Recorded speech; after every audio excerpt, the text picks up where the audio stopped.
तर आपण बघतोय सीएसएमटी रेल्वे स्थानकाजवळ लोकल रुळावरून घसरलेली होती, मात्र आता या ठिकाणची लोकल सेवा पूर्ववत करण्यात आलेली आहे। ही साम टीव्हीची एक्सक्लुझिव्ह दृश्य आपण बघतोय। ही लोकल घसरली होती, मात्र आता ही सेवा पूर्ववत करण्यात आलेली आहे। हार्बर मार्गावरील लोकलची वाहतूक विस्कळीत झालेली होती, जी वाहतूक आता पूर्ववत झालेली आहे। लोकल पुन्हा रुळावर आणण्यात आता यश आलेलं आहे। सीएसएमटी जवळ लोकल रुळावरून घसरली होती, मात्र आता लोकलची सेवा ही पूर्ववत करण्यात आलेली आहे। साधारणतः 2 तासांचा कालावधी ही सेवा पूर्ववत करण्यासाठी लागलेला आहे आणि 2 तासांनंतर या ठिकाणची लोकल सेवा ही पूर्ववत झालेली आहे। साम टीव्हीची एक्सक्लुझिव्ह दृश्य आपण पाहतोय।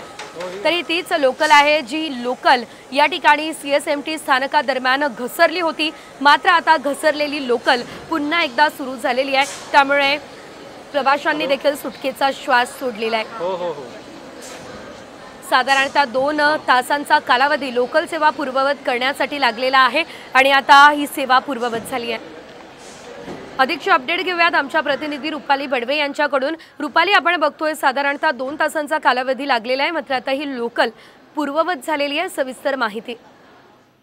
सेजल, मागच्या 2 तासापूर्वी खरं तर मुंबईमधली ही हार्बर लाईनची जी लोकल आहे ती रुळावरून खाली घसरलेली होती, मात्र आता पुन्हा एकदा लोकल रुळावरती आणण्यामध्ये मध्य रेल्वेला यश आलेलं आहे। तर जवळपास 2 तास या संपूर्ण प्रक्रियेमध्ये गेले होते आणि या कामासाठी म्हणून खरं तर संपूर्ण रेल्वे प्रशासन खरं तर कामाला लागलेलं होतं, कारण की 2 दिवसापूर्वी सुद्धा अशाच पद्धतीची घटना घडलेली होती।